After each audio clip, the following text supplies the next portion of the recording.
নিজেকে যে কোনো পরিস্থিতিতে সবকিছুর সাথে মানিয়ে নেওয়ার নামই হচ্ছে জীবন।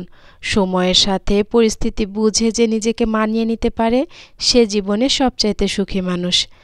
বিসমিল্লাহির রহমানির রহিম। আকিব রাফিদ মাম বলছি। সবাইকে আসসালামু আলাইকুম।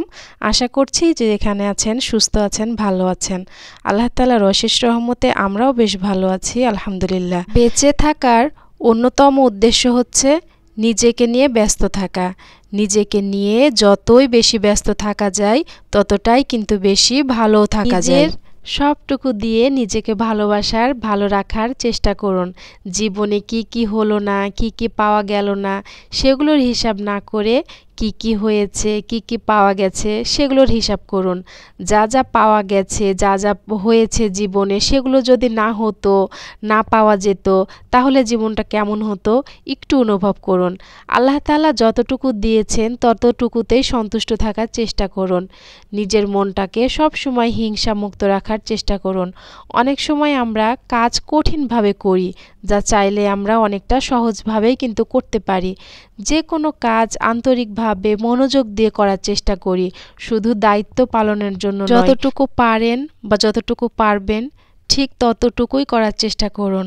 যখন আপনি আপনার নিজের কোনো কাজ করবেন সব সময় চেষ্টা করবেন সাধ্যমতো করার। তখন আপনার সম্পূর্ণ মনোযোগ থাকবে আপনার কাজের প্রতি। আসলে আমরা প্রতি মুহূর্তে নিজের সাধ্যকে অতিক্রম করার চেষ্টা করি। তাই আমি বলবো সব সময় চেষ্টা করুন নিজের সাধ্যমতো সমস্ত কাজ করার, যেটা আপনি করতে চান। সব সময় মনে রাখবেন আপনি আপনার চারপাশের অবস্থাকে কখনোই অতিক্রম করতে পারবেন না। নিজের প্রতি সচেতন থাকুন, কিন্তু সতর্ক না। নিজেকে ভালো রাখার আরও একটি উপায় হলো নিজের প্রতি খেয়াল রাখা। অতিরিক্ত দুশ্চিন্তা মাথা থেকে ঝেড়ে ফেলে দিন। আমরা দুশ্চিন্তা করে করে অনেক সময় নষ্ট করি, যা আমাদের মানসিক স্বাস্থ্যের জন্য খুবই ক্ষতিকর। আপনি যদি আপনার দুশ্চিন্তার বিষয়কে কাজে পরিণত করতে পারেন তাহলে আপনি ভালো থাকবেন। নিজেকে একটু সময় দেওয়ার চেষ্টা করুন। অগোছালোভাবে জীবনযাপন না করে নিজেকে একটু গুছিয়ে চলার চেষ্টা করুন। আমাদের লক্ষ্যটাকে সবসময় স্থির রাখতে হবে। কর্মশক্তিকে যোগ্য কাজে লাগাতে হবে। একটু বেশি সময় নিন এবং ধীরে ধীরে বুঝে নিন আপনার দক্ষতা বৃদ্ধি পাচ্ছে কিনা। যে কোনো কাজ ভুল হতেই পারে, ভুল হলে সাময়িক মন খারাপ হবেই, কিন্তু এটা নিয়ে আবার অপরাধবোধ বা লজ্জাবোধে কখনোই ভুগবেন না। পরবর্তীতে আপনি আপনার ভুলগুলোকে শুধরে নেওয়ার চেষ্টা করুন। আপনার ভালো লাগার বিষয়গুলোর কথা ভাবুন। এটি আপনাকে মানসিক দুশ্চিন্তা থেকে বেরিয়ে আসতে অনেকটাই সাহায্য করবে। নিজের ভুলগুলোকে সবসময় স্বীকার করার চেষ্টা করুন। মানুষ মাত্রই আমরা সবাই কম বেশি ভুল করেই থাকি বা ভুল আমাদের হতেই পারে। সমালোচনার ভয়ে বা অনেক সময় আমরা এটা অস্বীকার করি। যদি নিজের ভুলগুলোকে স্বীকার করি এবং তা সংশোধন করার জন্য সময় ব্যয় করি তবে আমরা সফল হব এবং আমাদের জীবনের মধ্যে মানবিকতা গড়ে উঠবে। আমরা আবার অনেকেই অনেক সময় সামান্য তুচ্ছ বিষয় নিয়ে চিন্তা করতে করতে মাথা নষ্ট করে ফেলি। তুচ্ছ বা সামান্য বিষয় নিয়ে কখনোই চিন্তা করবেন না, ভাববেন না। আমি বলবো কিছুক্ষণ ধীর স্থিরভাবে বসুন এবং চিন্তা করুন কোনটি আপনার জীবনের গুরুত্বপূর্ণ বিষয় আর কোনটি না। নিজের কাছে যা আছে তাই নিয়ে খুশিতে থাকার চেষ্টা করুন। নিজেকে নিয়ে থাকুন, নিজেকে নিয়ে বাঁচার চেষ্টা করুন, নিজের মধ্যেই থাকুন। অন্যের দিকে তাকালে শুধু কষ্টই পাওয়া যাবে আর কষ্টই পাবেন। নিজের প্রতি আস্থা রাখুন, নিজের যোগ্যতার উপর ভরসা রাখুন। নিজের মতো করে নিজের কাজগুলোকে করুন আর যতটুকু পারেন নিজেকে সময় দেওয়ার চেষ্টা করুন, কারণ নিজেকে সময় দেওয়া খুবই প্রয়োজন, যা সবাই পারে না। আর নিজের প্রতি যত্ন নিতে শিখুন। নিজে ভালো থাকলে আপনি আপনার পরিবারের অন্য সবাইকে ভালো রাখতে পারবেন। নিজেকে এবং নিজের কাজগুলোকে কখনোই ছোট মনে করবেন না।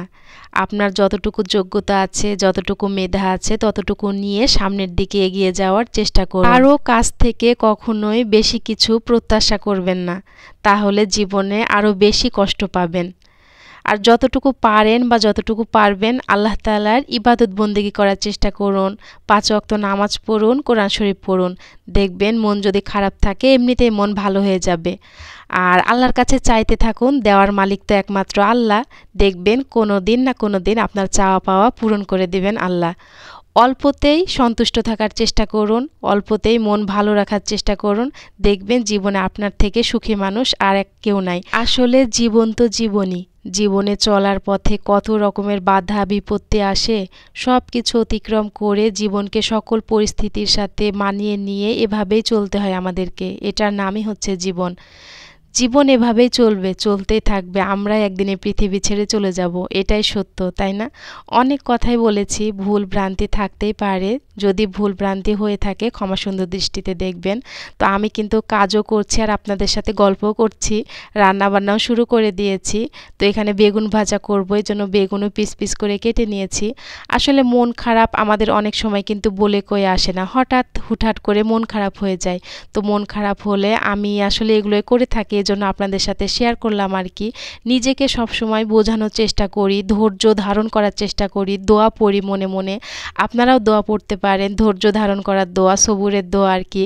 তো আমার যখন খুব বেশি মন খারাপ হয় না, তখন আমি কিন্তু বাইরে চলে যাই এবং বাজারে যাই, ঘুরে ঘুরে জিনিসপত্র দেখি। আর আমার সব থেকে যে জিনিসটা ভালো লাগে, নতুন কিছু জিনিস যদি দেখি যে আমার ভালো লাগে, তখন কিনে নিয়ে আসার চেষ্টা করি, যেটা অবশ্যই আমার সামর্থ্যের মধ্যে। বেশি কিছু তো মানে নিতে পারি না, যখন দেখি যে অনেক দাম তখন তো নেওয়া যায় না। দাম কমের মধ্যে হলে সেটা নিয়ে এসে আমি ব্যবহার করি, তারপরে ঘর গোছাই, নামাজ পড়ি। এগুলো করে আমি আমার মনটাকে, আমি নিজেকে ভালো রাখার চেষ্টা করি সব সময়। এর মধ্যে রান্নাবান্নাও শেষ হয়ে গিয়েছে, গোসল করে নিয়েছি, জোহরের নামাজও পড়ে নিয়েছি। আর এই রুমে এসে দেখি এই যে আমার ছোট ছেলেটা, মানে সে সব কিছু সবসময় এলোমেলো করতেই থাকে আর আমি একদিক দিয়ে গোছাইতেই থাকি। আসলে ছোট মানুষ, ওর তো কাজ এগুলোই, তো ওগুলো করতে থাকুক আর আমি টেবিলে দিক দিয়ে খাবার দিয়ে দেই। আজকে যা কিছু রান্না করেছিলাম সব কিছু টেবিলে নিয়ে চলে এসেছি। আজকে পোলাও, গরুর গোস্ত আর বেগুন ভাজা করেছিলাম। তো পোলাওয়ের মধ্যে কিন্তু মটরশুঁটি, গাজর এগুলো দিয়েছিলাম। গাজরের পরিমাণটা একটু বেশি হয়ে গিয়েছিল, এজন্য পোলাওয়ের কালারটা অনেকটা লালচে হয়ে গিয়েছে। তো যাই হোক, এখন আমরা দুপুরের খাবারটা খেয়ে নিব। এদিকে আমার ছোট ছেলেটাকে আমি খাওয়াচ্ছিলাম আর আমিও নিজে খাচ্ছিলাম আর কি। আসলে ও ছোট মানুষ তো অনেক সময় মানে এদিক ওদিক ছোটাছুটি করে, আবারও আমার কাছে এসে ভাবে করে খায়। তো ওকে খাওয়াই আর আমিও খাই, খুব যে বেশি খাই তা কিন্তু না, একবার হয়তো বা নেয় আর কি। দুপুরে রেস্ট করেছিলাম আর এখন বিকেল বেলা সমস্ত থালা বাসন ধুয়ে নিচ্ছি। সকাল থেকে একটানা কাজ করতে হয়, এজন্য শরীরটা দুপুরের দিকে অনেকটাই ক্লান্ত হয়ে যায়। মনে তো চাই সব সময় সমস্ত কাজ কমপ্লিট করে রাখি, আসলে অনেক সময় শরীরে কুলায় না আর কি। তো ধুস করে গিয়ে আবার শুয়ে পড়ি, তারপরে রেস্ট করে উঠে আবারও কাজ শুরু করি, এভাবে সংসারের কাজগুলো করি। তো থালা বাসন ধোয়ার পরে রান্নাঘরটা খুব ভালো মতো পরিষ্কার করে নিয়েছিলাম। দুপুরে রান্নাঘর পরিষ্কার করা হয়েছিল না আজকে, এজন্য আর কি বিকেল বেলাতে এখন সমস্ত কাজ গুছিয়ে নিচ্ছিলাম। আর এত ধীর স্থিরভাবে কাজগুলো করছিলাম যাতে করে একটু শব্দ না হয়, ছোট ছেলেটা যেন একটু দেরি করে ঘুম থেকে উঠে আর কি। এর মধ্যে কাজ করতে করতে ওরা উঠে গিয়েছে আর এখন বিকেলের নাস্তায় ওদেরকে ড্রাগন কেটে দিয়েছি। আর এই যে লিচুগুলো কিন্তু ফ্রিজে রেখেছিলাম, তো ভাবলাম যে বের করি কেমন অবস্থায় আছে, আজকে একটু দেখি। তো স্বাদ গন্ধ সব কিছুই কিন্তু ঠিকই ছিল। তো আমি আবার একটা ছিলে নিচ্ছিলাম। আর ফ্রিজের লিচু তো আমি খেতেই পারি না, কারণ আমার গলার সমস্যা আছে, এজন্য আর কি। তো পরবর্তীতে রেখে দিয়েছিলাম, ঠান্ডা ছেড়ে যাওয়ার পরে আমি খেয়ে নিয়েছিলাম আর কি। আর এখন কিন্তু আকিবের আব্বু বাসাতে চলে এসেছে। তো আজকে কিন্তু বাসাতে আসার সময় এই যে দই নিয়ে এসেছে। আজকে একটু রাজশাহীর বাইরে গিয়েছিল অফিসের কাজের জন্য আর কি।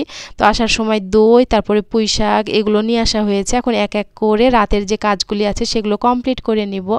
আসলে কাজ তো থাকবেই, মৃত্যুর আগ পর্যন্ত আমাদেরকে কাজ করে যেতে হবে, আর সংসার জীবনে যেহেতু আছে কাজের মধ্যে থাকতে হবে। তো এই যে সমস্ত কাজ করে নিচ্ছি আর আপনাদের সাথে একটু একটু করে শেয়ার করছি। দইগুলো এখন আমি ডিপ ফ্রিজে রেখে দিব, আসলে সবগুলো তো আর একসাথে খাওয়া সম্ভব নয়, এজন্য একটু রেখে রেখে খাবো আর কি। পুঁই শাক নিয়ে এসেছে, পুঁই শাকগুলো কেটে রেখে দিব কালকে রান্না করার জন্য।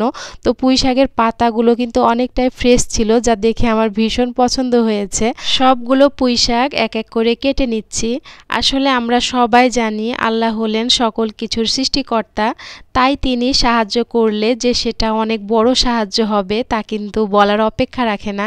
আর আল্লাহর কাছে ধৈর্য ধরে নিজের জন্য কিছু চাওয়াটাও অনেক একটা বড় ইবাদত আর কি। তো আমরা সব সময় নিজের জন্য চাইবো, অন্যের জন্যও চাইবো, নিজের জন্য একটু বেশি করে চাইবো। আজকের মতো এখানেই বিদায় নিচ্ছি। সবাই সুস্থ থাকার, ভালো থাকার চেষ্টা করবেন আর আমাদের জন্য দোয়া করবেন। আল্লাহ হাফেজ, আসসালামু আলাইকুম।